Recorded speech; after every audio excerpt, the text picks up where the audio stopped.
Hindi makatao at hindi makatarungan para sa 11 tribo ng Davao City na tanggalan ng police security detail si Vice President Sara Duterte.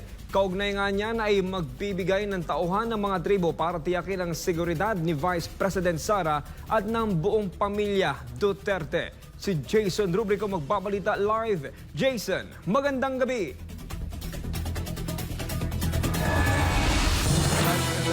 Pinangangambahan nga ng mga tribo dito sa Davao City ang seguridad ni Vice President Sara Duterte matapos siyang tanggalan ng police security detail, lalo na't anila on the ground ang pangalawang Pangulo sa pagtatrabaho.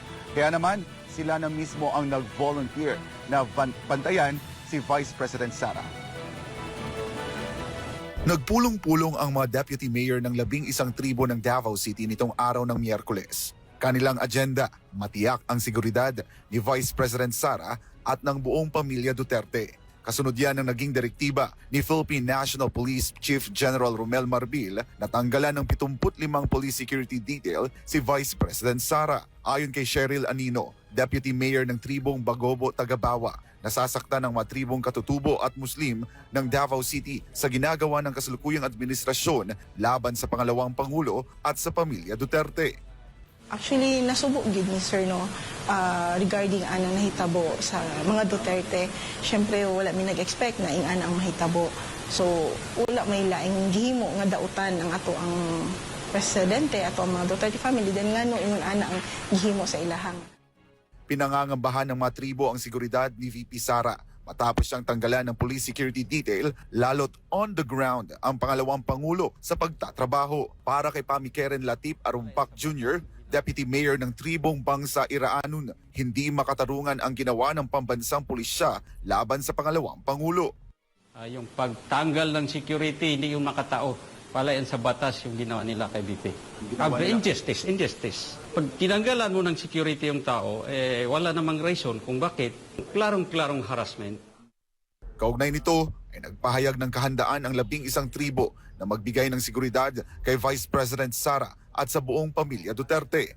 Ito, napagkaisahan namin na kaming mga 11 deputy mayors of Davao City na magkaroon kami ng mga volunteers. Ito walang bayad. Ito taos-puso po namin inobvoluntaryo aming sarili at aming mga tribo na ipaglaban at protektahan ang mga Duterte family. Dahil nung una pa lang, sino bang nagbigay sa amin ng importansya kundi sa panahon ng mga Duterte. Ngayon, oras na po namin na ipakita ang pagkakaisa namin dahil sa pagmamahal nila sa amin, ibabalik din namin ang pagmamahal namin sa kanila.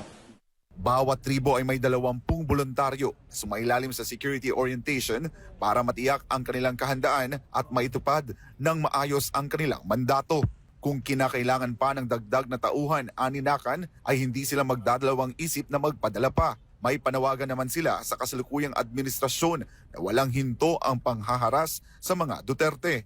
Kayo namang nanggigipit ng haharas, pag-isipan ninyong mabuti. Huwag po tayo maging tauhan ng mga satanas. Dahil ang mundo po ay pansamantala. Hindi natin alam, bukas makalawa, wala na tayo. Pag ang ginawa natin, yung lahat na kabulastugan, hindi tayo nag-ano ng matuwid, kawawa po tayo sa kabilang buhay. Sana magkaroon po tayo ng tamang evaluasyon sa ating mga sarili. Sa mga naisip na lang natin sa ginagawa ng ating mga Duterte family. Halimbawa na lang po, Mr. President, sana po ito na lang po maisip ninyo. Tinatagal-tagal na panahon, never po napalibing ang inyong ama. Sa panahon po ni President Duterte lang po nalibing ang inyong ama. Yun na lang po, respeto na lang po sana. Sana naman po, alam nyo naman po na ang mga boto na nanggagaling dito sa Mindanao, lahat po yan, puro Duterte, hindi lang sa Mindanao, buong Pilipinas.